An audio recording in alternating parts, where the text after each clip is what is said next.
welcome to EduSat Network. Friend, as you know, we are having a discussion of democracy and constitutionalism.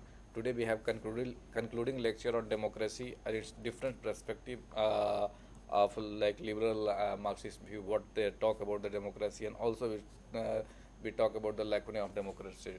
And for discussion on this very topic, we have in a studio Dr. Aparajita Kashyap. She teaches in the university, a School of Law and Legal Study in Press University, and also have keen interest in this topic. So on your behalf, I welcome Dr. Kashyap for EduSat lecture on this very topic. Welcome, ma'am. Yeah, thank you very much. A very warm welcome to the viewers. And today's topic is a continuation of what we have already been doing, constitutionalism and democracy. And this is just a step further. Without going into the meaning of constitutionalism or democracy per se, I would like to begin with a little bit of a background, and then I would go on to give the different concepts and what are the different debatable aspects of democracy which are emerging. And in this perspective, when these aspects are emerging, then what is it, what is the new perspectives and the new prescriptions which are coming? How are these new models of democracy which are being prescribed? What are the features that they have? And what are the criticisms or the shortcomings of these models or perspectives per se? So now we begin with the defining, just going into a background of definition. And as you are all aware, the most widely accepted definition is the one given by Schumpeter. And I quote, he says, "It is that institutional arrangement for arriving at political decisions in which individuals acquire the power to decide by means of a competitive struggle for the people's vote." So he talks about people who are in power. They are struggling because they need to acquire the people's vote. So so far this is the most plausible definition of democracy that we have. And then a very practical definition of democracy was given by Robert Dahl. Dahl went on to say that it is the right of the people to govern themselves. So very basic definition, and this is what the assumption about democracy is. Whenever we talk about assumption, a layman's perception of democracy is only about the right to choose, and this gives him the feeling that he also has a right of right in the participation of governance. Now, when we talk about democracy, it is quite it has got a lot of pillars, and it has got a lot of features, and the notions and perceptions that have aroused are these are the pillars. The governance by representative of the majority. So since the population has grown, it is not practical for everybody to be participating in the process of election. So or process of policy making, so we choose representatives, and the governance is done by these representatives on behalf of the population. Then it talks about a system of equity among all. Everybody is equal and equitable, and they have similar voting rights.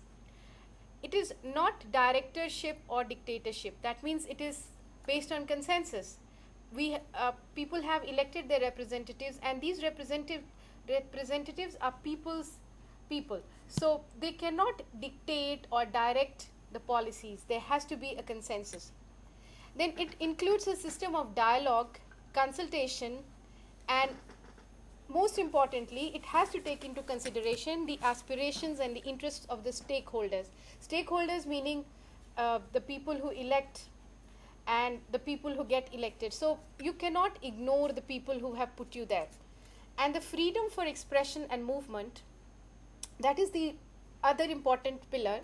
It says that if there is freedom for expression and movement, it creates room for agreements and disagreements. So we have it, because it is not about everybody will not agree. So there has to be consensus building, that is majority of the people will agree. And this majority principle is then again a major controversy which we are going to come back later. Now if we look at the models of democracy, how it all began, there are direct participatory and there are representative democracy. So direct participatory, it has a background in the Athenian concept of democracy. And all this while we were practicing direct democracy, A, that we did not have the institutional mechanism, and B, that the population was not so large, and so it was possible and feasible to have direct referendums and votings. So now, for a while, when the population started exploding, then there were revival of institutional mechanisms. So then the interest, then we had for a time being the indirect democracy coming in, whereby the people would elect their representatives, and these elected representatives would govern on their behalf. Now, again, the interest in direct participatory democracy was revived in the 1890s, when referendum became popular as mode of policy making. So 1890s, again, we have a resurrection of the direct participatory model. And 1960s, especially with the emergence of the new left, it was preferred by most of the people, because this new left had a popular outlook. It wanted people's involvement. It did not, it was going against capitalism, and it thought that if we have a representative democracy, it is not in the interest of the society. So we must look at something which is people's governance, and the best that they could find was direct participatory governance. But now we're going to also see how this notion of there was busted, and it couldn't become very popular. And then again, in the recent times, with modern communication methods developing, especially the social network sites and the internet revolution, we have again gone back to the model of direct participatory. Of course, physically we are not present, but through World Wide Web we are connecting, and the technical obstacles to having a direct participatory referendum or voting has been removed. And we have seen all this in all the recent movements, all the revolutions in Middle East, in for example in Libya or Egypt, and for example our own country, when we had this Anna Hazare's movement, it was all through the method of communication. People were communicating on the social network sites, and this is how the obstacle was removed, and we can see a resurrection of the direct participatory model. Now, it is not without drawbacks, because it is not liked by politicians. They resist it because it is their job which is coming at perils. They will not like it. They will definitely oppose it. And also about the majority who accept Schumpeter's argument that direct democracy is incompatible with responsible government. No, so this is Schumpeter's notion, and a majority of people agree with him that direct democracy is not responsible democracy. And then, so as an outcome, we had two different models. The other model, the other alternative was the representative democracy. Now, this, as I told you, it came before the resurrection of the direct democracy. So it was reinvented in the 18th century. The voters elected representatives who took decisions, obviously because of practical reasons and feasibility issues. So not everybody could be ruling, so we elected representatives, and these representatives then governed on our behalf. Now, the problem was that once elected, these representatives were answerable only in the next election. So much so that Rousseau, at a point of time, he argued that people in England were highly mistaken, that they had a lot of democracy. He said that people had democracy only during the elections, and once the elections are over, for the period between two elections, then they are treated as very normal in non-democratic processes. So it is a folly to believe that it is a democracy. It is democracy so far as the election process goes, and once the election is over, the actual pillars of democracy, they seem to be going away. So then, what was the role of democracy in those in a society per se? If we look at the important roles of democracy, what are the important roles? So, as we have seen in the earlier lectures, I'm just reiterating those. It's provide opportunities for everyone to articulate interests. So everyone, at least my personal interest may not be there, but at least majority people's interests are articulated. Then it mobilizes support and seeks representation. This is another important aspect, because representation, how do how do you seek representation? It is only through mobilizing support, and this is an important role of the democratic system. Now, this is not easy. When in the process of mobilizing support and asking for representation and articulating demands, there are bound to be different actors with different interests. Now, the catch situation is how to bargain between the different actors. And in this, while we are bargaining and we are seeking support and we are mobilizing the people, we have certain institutional punctuations. And these institutional punctuations are the procedural constraints, or the concept of constitution and constitutionalism. I will not go into the details because we have already discussed about constitution and constitutionalism. So the basic idea is that democracy can progress if there are certain boundaries or limitations drawn, and this is the role of the constitution. And while all this was happening, while all this was the contribution of democracy, there were certain problem areas which were cropping up, and one of these was that democracy was always skewed in favor of a particular interest group.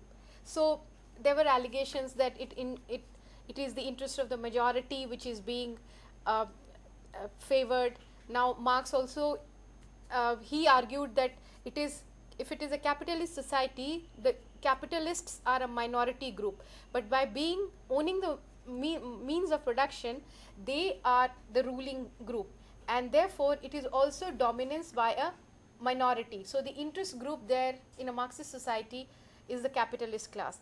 So it always favors the interest of those who are in power, those who are in governance, and it neglects those who are not. So this is a major problem with democracy. So what is it that constitutionalism does? Now, there are rules of democracy qualified by constituting rules of order and suffrage. Obviously, democracy is a very loose concept and it differs from country to country. So we need to have some clear-cut rules in every country to define how to establish democracy, how to have democratic governments. If a democratic government is in place, what are the do's and the don'ts for the government? What are the limitations on the exercise of power by the government? So all this is the role of constitution. How much a country behaves or how much a country believes in the constitution is a measure of their constitutionalism. So a measure of the constitutional behavior could be the constitutionalism. Now, if we look at all the criticisms which are being labeled against constitutionalism and democracy in the recent years, we always tend to see that all the pro-democratic critique today, they center on the practice of judicial review. They always question the practice of judicial review, and it is also the moral rights other than democratic self-rule that cannot be lost as a result of democratic decision making. So they have to be constitutionally entrenched. So what is important is that obviously the moral rights and other democratic rights, they are the democratic rights are entrenched. You give them a constitutional status. But what about the moral rights? They are lost because they are not given constitutional status, and this is the role of constitution in a democracy. Because the moment you put a right in the constitution and it becomes constitutionally entrenched, it gets more backing, it has more validity, and then so the people, especially the indigenous groups and the tribal communities or culturally minor groups, they always talk about this aspect of moral rights having not been incorporated, and this gives rise to many problems in democracy. Having looked at all this, we now look at the debatable concepts. Now, democracy has been there and it has been practicing, but how is it degenerating? Is it becoming better? Are there problem areas? So what are the debatable concepts? The problem arises when we have to decide who should rule. Who is the person who's fit to rule? What are the ideal institutional requirements for ruling? What kind of constitution? What kind of election machinery? What kind of government institutions do we need so that we can have a proper democratic system in place. Then once this democratic government is set up, what is the goal of that democratic government? And the last but not the least, one of the most important problems of democracy is, why should majorities rule minorities? So it is a very problematic areas. Now, a majority, when it comes to power, just by the fact that it is a majority, doesn't have the reason to rule. And a minority, if it comes to power, just because it is in power, it doesn't have the right to suppress. So it is a very delicate thread, and it has to be balanced properly in a democracy. So now, having raised certain debatable questions, we come out with certain issues. And what are these issues that I would like to address in the later part of the lecture? It is undoubtedly the center of fierce debate in political theory, the concept of democracy.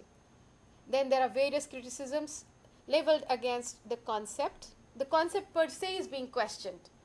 What do you call democracy? We have liberal democracy, we have illiberal democracy. So what is the difference between authoritarian regime and a illiberal democracy? So there are so many concepts, variants of democracy, that everybody questions the other.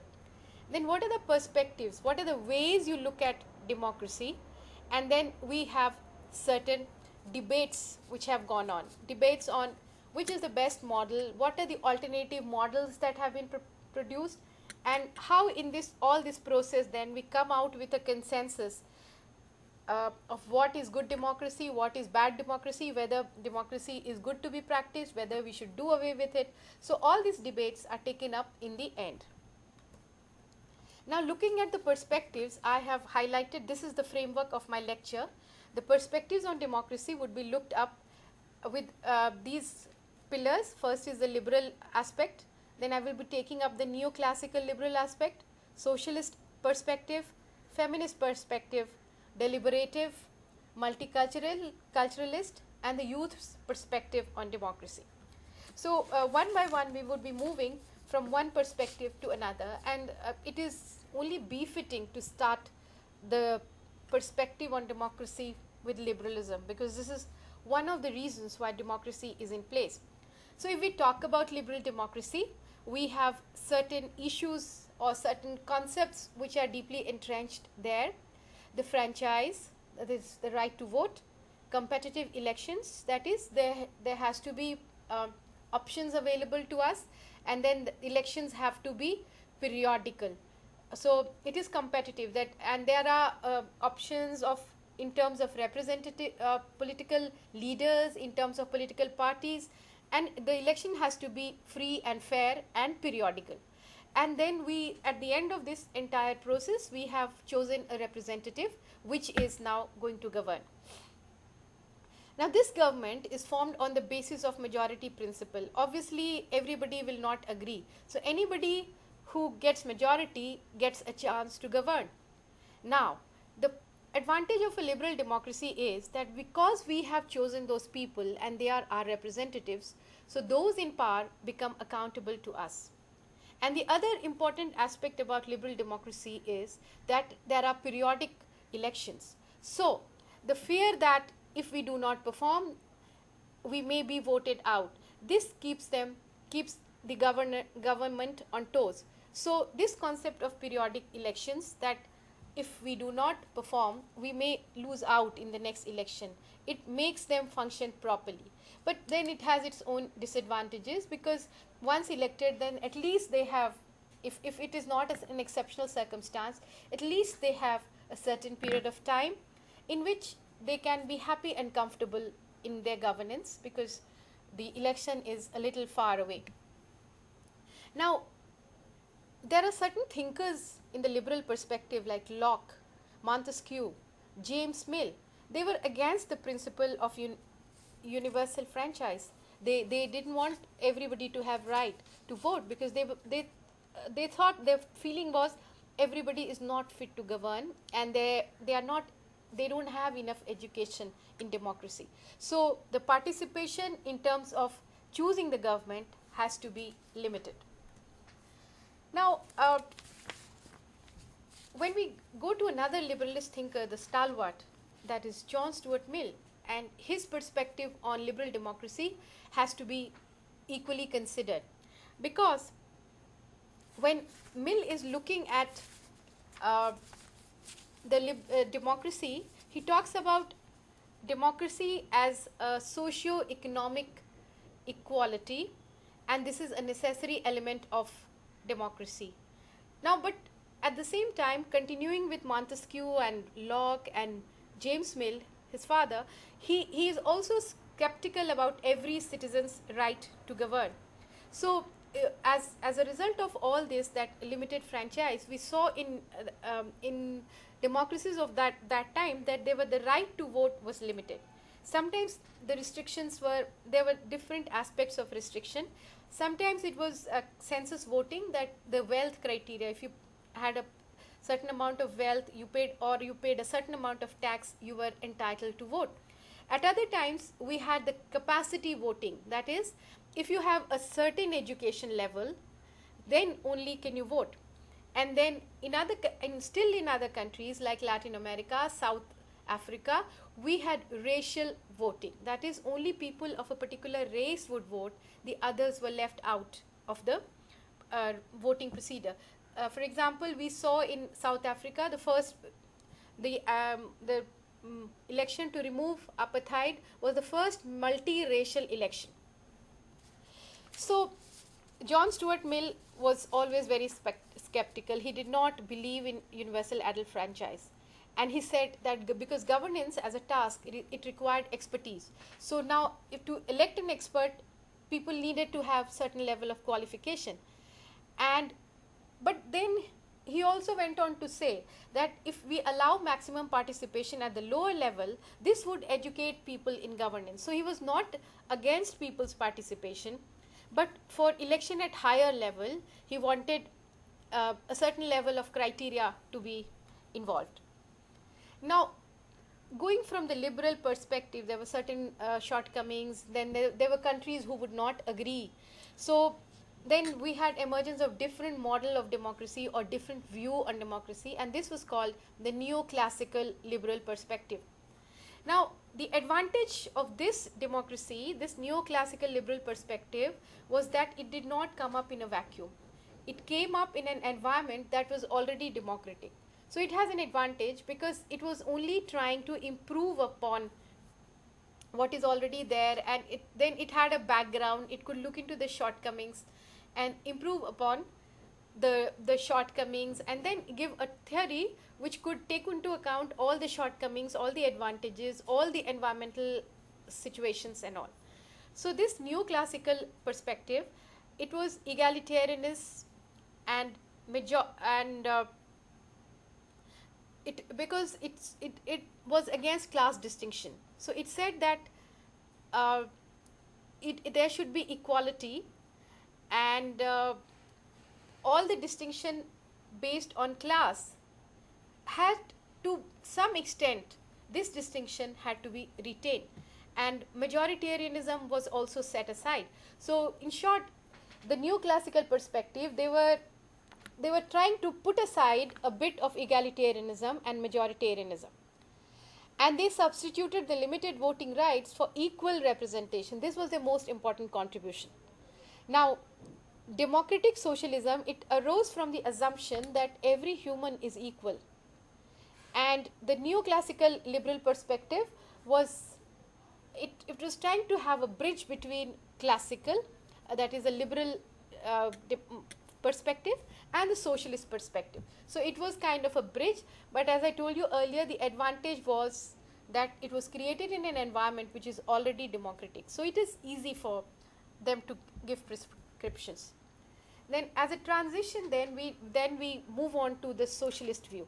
So this is the next stage of democratic view, a perspective. Now, what do you mean by the socialistic view? The political power to protect and advance the interest of a minority. So this is very important. And the power derives from the control of means of production. So this is a very, very typically socialist and Marxist view, which says that the ownership of means of production, it divides the society into classes, and those who own the means of production are in a situation of power. So then they go on to argue that inequality is not natural, it is a creation of mankind.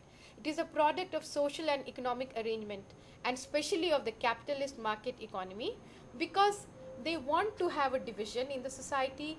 They want to be labor, they want the labor to be living at the subsistence level, because the moment they are at subsistence level, they will be forced to come back to work the next day.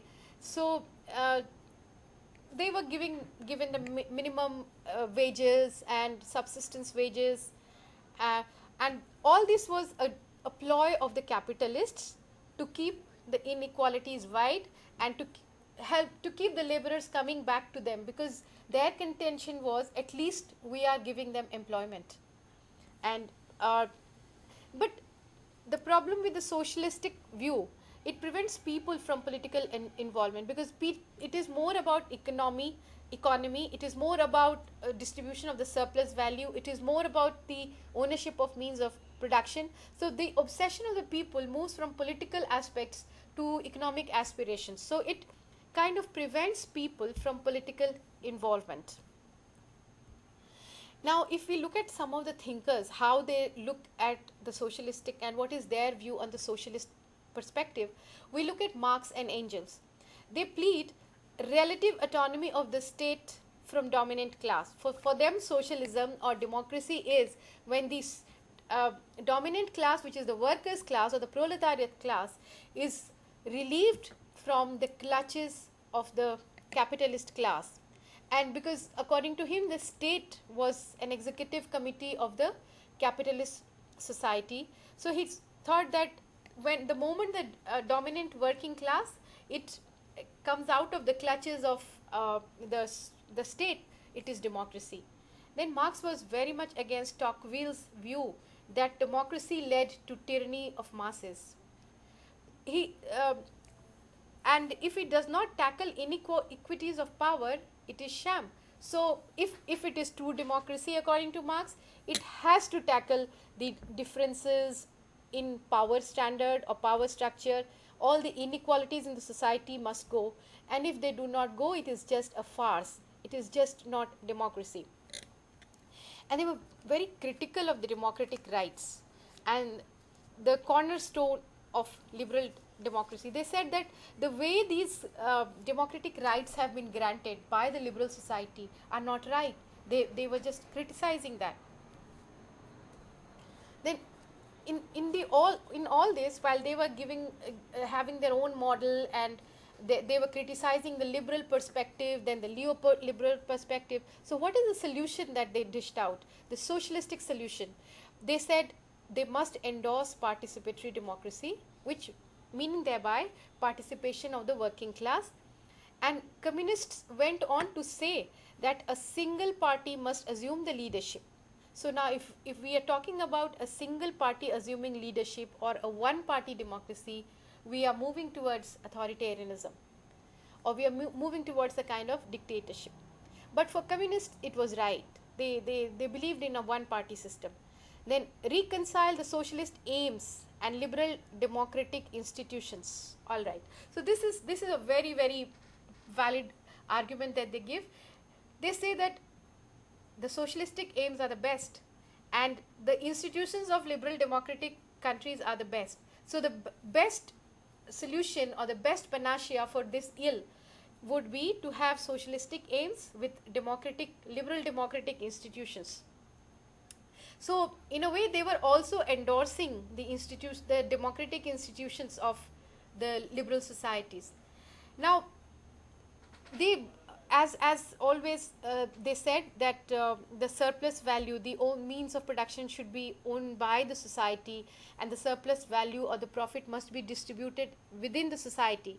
So in that sense, then they gave a solution which was collective management of affairs.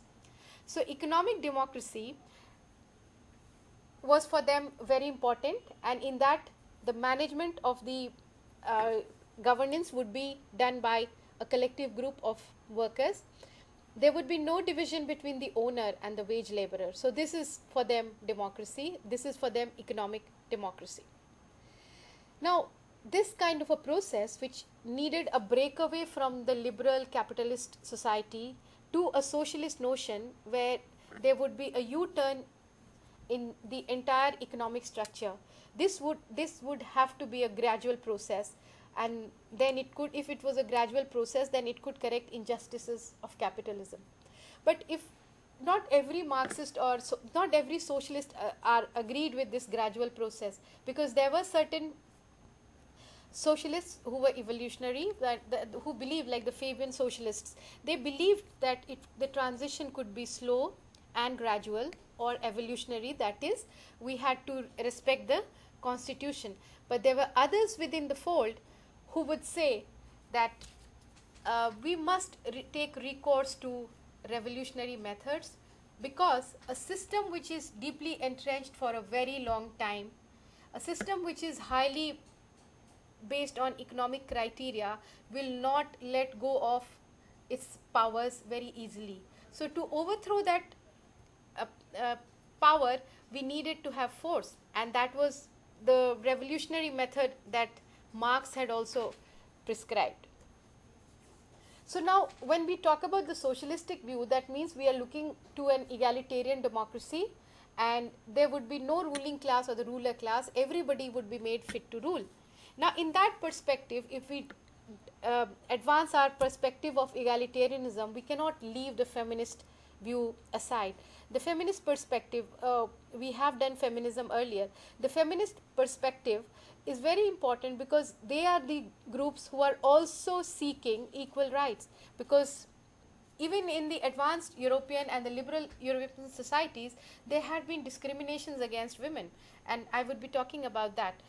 And let me begin with Aristotle. Aristotle, on his concept of ruler, he had said that male are more capable to rule by nature, and thus setting aside the aspirations of women to rule. And and all through the ages, we have seen that between men and women there have been unequal power relations. Women have always been subdued, and their domain has been the domestic chores, and they have not been encouraged at least to move out of this domestic domain. Now, so much so that the liberals, they kept the family out of the process of democratization. So for them, they said the family is not a unit of democracy. The family is a unit which has to be kept aside, and women as caretakers of that family had also to be set aside and not part of the democratization process. So women were alienated from the political process. They did not have voting rights for very long. For example, I'm quoting the example of Switzerland. As late as 1971, the women were denied voting rights. So many of the countries, they did not like the women to vote. And I'm talking about one of the advanced economies and one of the most liberal countries in Europe, Switzerland, which only as late as 1971 their women started voting.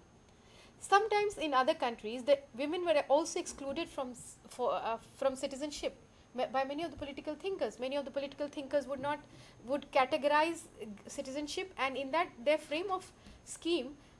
scheme of citizenship, women would not fit anywhere. They would describe, for example, Plato, he describes about the ruler class, the philosopher ruler, then he talks about métisses, he talks about the auxiliary groups, but openly at least, there is no mention of the women class.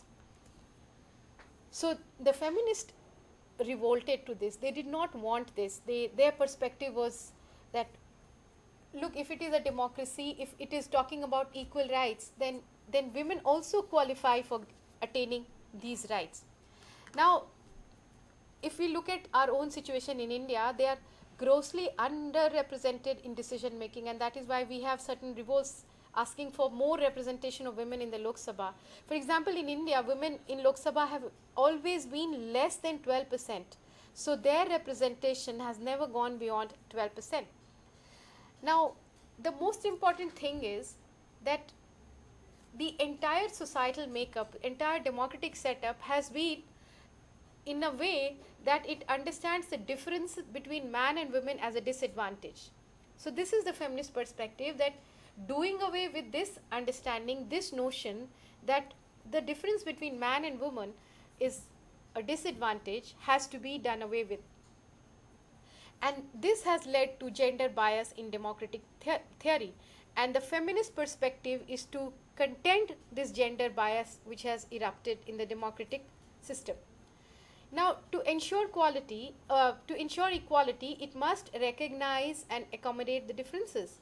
So, you have to recognize that yes, men and women have different they have different constitutional, different physical makeup, and you have to sort of accommodate those, recognize that yes, these differences, and some of them are natural, some of them are societal, some of them are inherent, and some of them have been artificial, but then recognizing this difference and accommodating them becomes very important.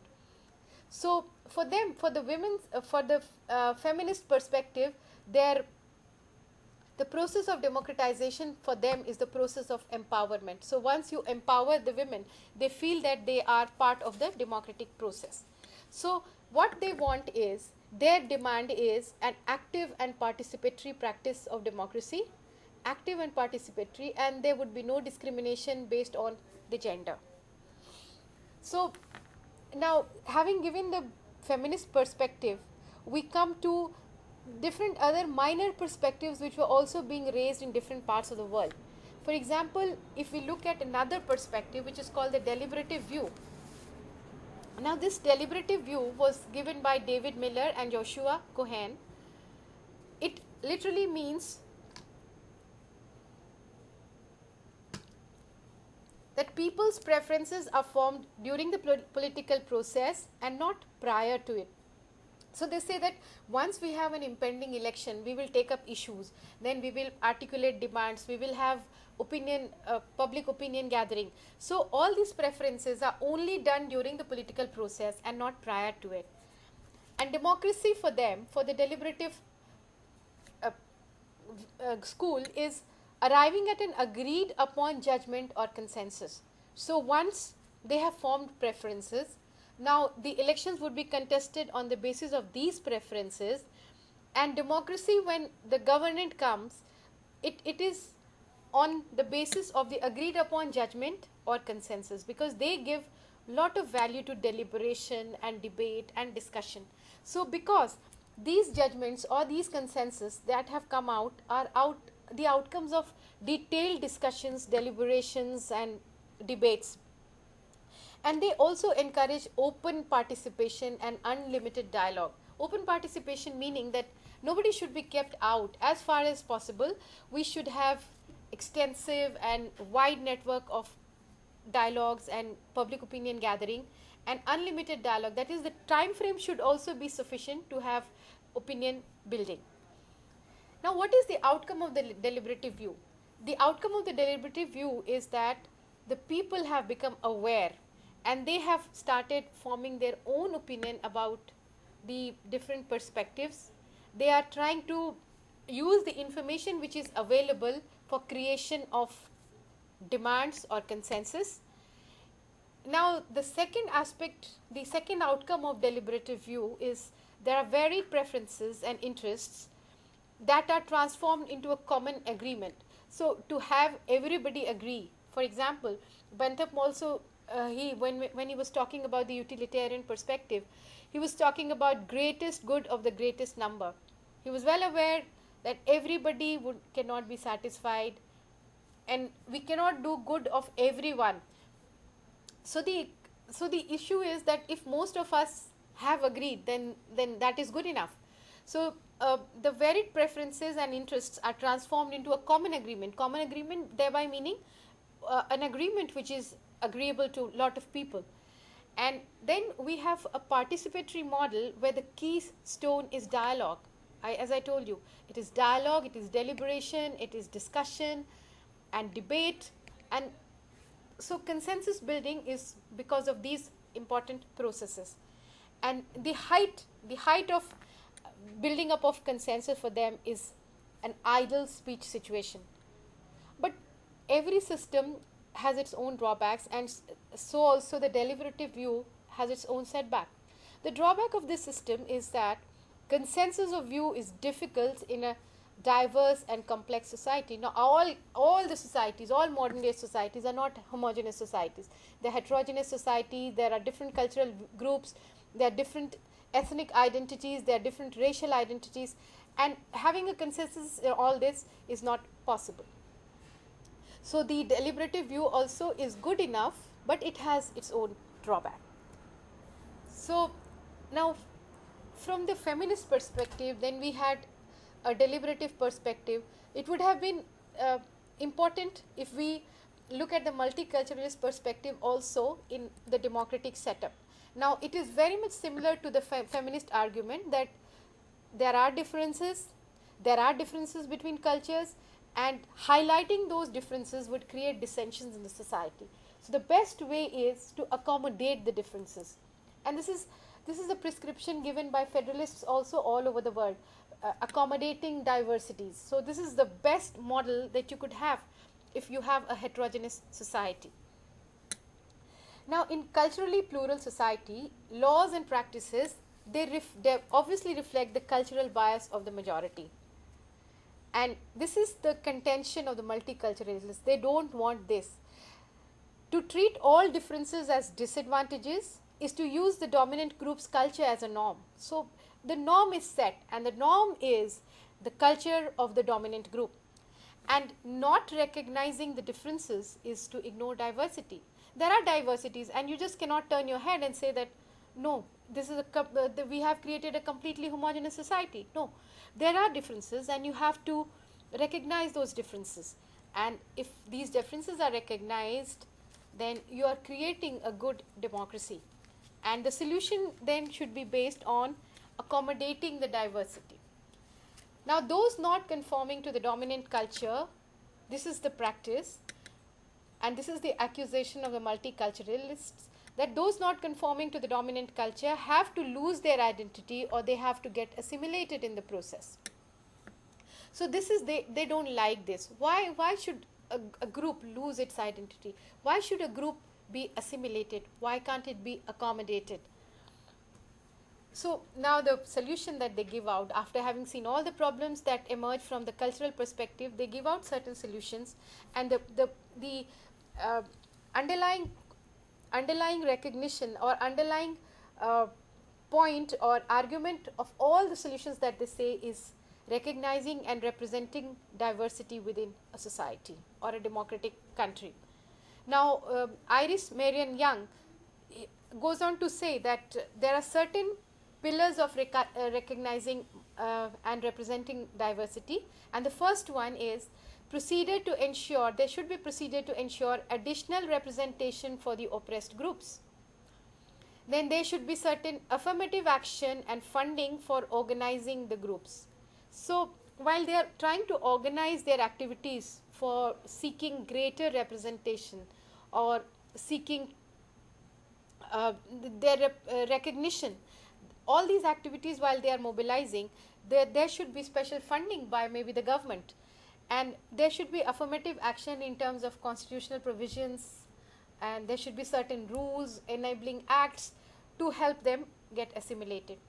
Now, consultation on policy matters, which include them, has to be very important. Any matter which is concerning them, these cultural groups must be consulted, and they must have the veto power over policies which affect them. There are certain policies which affect them, and if they do not have a say, so what happens is that there are acts made or laws made, and their point of view has totally been left out. So Young suggests that they should have veto power over any policy which is concerning them. Then Will Kemelika, who has written a lot on cultural diversities and indigenous issues in federalism, goes on to say that self-governance rights for indigenous people are very important. So all the indigenous people should have the right of self-governance, and the ethnic groups should have cultural rights. So trying to separate the two, that is, the indigenous group people who find it very difficult to get assimilated and their worldview is totally different. So we should give them some kind of autonomy by giving them the right of self-governance. and there should be special affirmative actions, constitutional provisions to protect or provide cultural rights to the ethnic groups. Now, in all this debate, while we were trying to have a division on the basis of race, on the basis of culture, on the basis of ethnic identity, and then on the basis of gender, on the basis of their perception of the economic system, like the liberal and the socialist view, we cannot leave out this perspective which is based on the difference in the age, that is the youth. So what is the perspective of the youth? Now, as we know that most of societies, it is a youthful society, and the youth have the largest stake in ensuring that democracy is upheld and maintained. Now, it is through this generation that we are trying to implement policies. It is through this generation that we are trying to prove the effectiveness or gather the effectiveness of democracy. So, gauging democracy, gauging its drawbacks, or judging its contributions are most effectively done if we take into consideration the youth. And as we have seen in the recent years, all these revolutions, the so-called colored revolutions in the Middle East, have been inspired, and they may have been inspired by some elderly people, but the most important component of these revolutions have been youth. Even social movements in India these days, they are spearheaded by the youth. The recent in the India Against Corruption, it is quite a youthful movement, so as to say. And the reason why does youth now need a greater participation in democracy? Because they are the ones who are affected the most economically. Any social disruption, any economic disruption that is happening, and we see that it is the youth class which is most importantly affected. In terms of unemployment, then they have to undergo migration because jobs are not there. Even if jobs are there, they are not aplenty. So this leads to a feeling of alienation among the youth. So there are two categories. A, that they'll become apathetic, they will have the feeling of alienation and they will not like to contribute and they'll just stay away. On the other extreme is when seeing all this, they cannot take it any longer and they have a desire to revolt. Now, why is the alienation of youth, so as to say? If we were to say that the youth were quiet for so many years, it is only now that they are participating. So what were the reason? Now, I like to quote Aristotle again, and he had a notion that the ruler had to be elder and perfect. So even his view was that young people cannot take up leadership responsibility. So for Aristotle, the ruler had to be elder and perfect. And perfect, if you become perfect only either through education or through age and wisdom, which mostly comes with age. So in a way, Aristotle was trying to say that youth can have role in election or selection, but to rule or to be an effective ruler, we needed elderly and perfect people. So that and throughout the years, they never developed into major interest organizations or political parties, except maybe for green issues, environmental issues. We had green parties because it is more fashionable. Then we had women's interest groups. So only the peripheral issues had involvement of the youth. And in a competitive world, the youth were forced to be conformist. They had to be agreed by the dominant view, the dominant governance, the dominant system, because it was a feeling that if they wanted to have a share and a say, they must keep quiet and conform to the system that was prevalent. So people said that the youth should be included. The youth should be included in democracy. So the perspective of the youth was now that we should be included and we should have more say in this participatory democracy. So boosting young people's involvement was important. Improving their understanding of the democratic process was another important aspect. Their participation in the decision-making structure had to be taken into account, And there had to be a dialogue, structured dialogue between decision makers and young people. That is, the young people had to be not alienated but incorporated into the mainstream of decision making in a democracy. And the themes then, they were also talking about cultural diversity, social inclusion, removal of gender biases, environmental issues. So these were some of the new issues in which we can incorporate the youth, and their role becomes very important in democracy. So the recent development has been that youth have started questioning the old ways of politicking.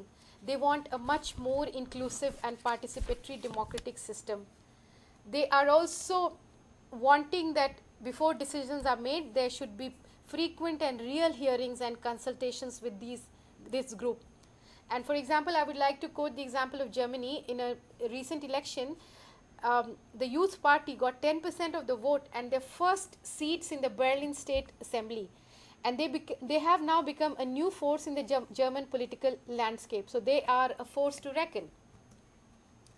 So now, amongst all this, what was it, all these different perspectives, but the outline desire was that they wanted democracy. Only the ultimate goal was the same, the end was the same, it was democracy, but the means to achieving that end and the outlook or the design of that model were different according to the different perspectives. Now, why did people agree that democracy was the best and it still happens to be the good option available in the world? And now I would like to talk about the democratic peace theory, and which believes that democratic states are more peaceful by nature. Kant in the 18th century is the most important protagonist of this view. He said that international relations also are very, very peaceful because he was the one who talked about the concept of having a world government. 1980s again, then we lost him for some time. 1980s again, this theory was revived by Michael Doyle, who had two hypotheses. This concept of democratic peace theory has two hypotheses. One is that democracies never fight or use force in mutual relations. And second, that democracies' interaction with non-democracies are more conflictual. So democracy with democracy cordial, and democracy with non-democracy is conflictual. This is the perspective. And it is due to the constraints of constitutionalism and other norms that conflicts are avoided. So the role of constitutionalism now comes in, that all these conflicts are avoided because we have a faith in constitutionalism. Now, what are the deficits of democratic system? Why are we questioning the democratic system? A perceived deficit in the way a particular arrangement works in practice against a benchmark of it that is supposed to work. So we have created a benchmark of democracy. It is not performing up to the benchmark, and then we perceive that there is a deficit in performance, and this is called perceived democratic deficit. This is seen prominently in the context of European Union. Now, with delegation and pooling of sovereignty to the European Union, the role of the citizens to hold national policy makers accountable has been reduced, and that is why the citizenry is not liking it. And then we had certain alternatives to democracy also being contemplated, that look, if democracy is not good, why don't we think of alternative models? And in this process, Bernheim in 1985, he suggested that let us not have elections. He suggested a democracy where the implementation of a government or governance would be through a selection of people. So he was trying to do away with election, and so obviously this was not liked by many people. Then Aaron Lippert talks about consociational democracy. It is a democracy with a fragmented political culture and stabilized through government by an elite cartel. So this was the model of consociational democracy which Lippert was suggesting, and it was being practiced in Austria, Belgium, Netherlands and Northern Ireland. And then coming to the conclusion about how democracy, how democratic constitutionalism, all these things have evolved, how they have graduated and grown, and why is it that they are being criticized? I would just like to quote Huntington in 1991. He said that democratization developed in a series of bursts or waves with many transitions, followed by going back to non-democratic regimes. That we followed democratic regimes, then because of certain issues or certain problems, we again went back to the non-democratic regimes. So it was a cycle of democratization, non-democratization, again democratization, very clearly seen in the Latin American countries and the African countries. Now the interest from structural elements has shifted to non-structural determinants, other things, not the structural of the structure of democracy. They are not criticizing the structure, how to achieve that structure, what are the determinants in achieving that structure. That is being they're wanting a shift in that. Now 21st century, the form and quality is more important. I'm sorry, there's a mistake here. Form and quality is more important rather than the quality. So what matters is the quality of democracy that we have. We don't want more and more countries coming under the democratic fold. That is not important. What is important is what is the form, what is the outlook of democracy that has emerged. And constitutional engineers have become interested in knowing why some systems perform better. So we are also deliberating and going deep into finding out the performances of different democracies, why certain democracies are better, why certain democracies are not so good. And then I would like to conclude by Noam Chomsky's quote, who says, everybody is for democracy in principle. It's only in practice that the things give rise to stiff opposition. So theoretically, democracy is the best possible option that we have, but when we start practicing, there are different variants that evolve, and how these variants, are they degenerating, are they becoming more evolved and positive? That is a problem, and this is what gives rise to opposition on having different perspectives and views on democracy. So I think with this, we conclude the lecture. Okay. How do you see in Indian context when the youth are more inclined to about fulfilling their own aspiration and need, and least about the democratic value, anything? Their primary focus is just to fulfill their needs. Yes. So how they will sync with this theoretical and the other challenges they have to face in the day-to-day practicing democracy? Yes. The youth, as I already said, the youth have two problems. One is that they feel alienated, and the other problem is that they feel so much part of the process that they want to revolt. So the cause of alienation is the process of globalization, the rising unemployment, and when they see, they have a certain kind of a lifestyle that they see for themselves, and they want to emulate the other country's lifestyle. So what happens is, in the process, they just become very individualistic. They are only worried about my individual rights, my own progression, and they feel they have a sense of alienation, that this democratic system is a farce. It cannot take care of their problems, and this is why in India it is a major problem. But we cannot say that it will remain a problem, because with the recent developments during the Anna Hazare movement, we see that the youth was a major force. So I think things are not that bad. We are coming back. We are looking. So is that only law will help, or is, you suggest as entire structural changes for the structural changes need to be taken care of, so that a student could, youth can get a space in the participatory Yes. democracy? No, you're very right. I agree that just making laws are not enough. You have to have structural changes, and when you have structural changes, then you have to change. There has to be changes in the economic system. There has to be changes in the socio-cultural aspects. Then there have to be more opportunities which have to be opened up. And I don't think law alone can suffice.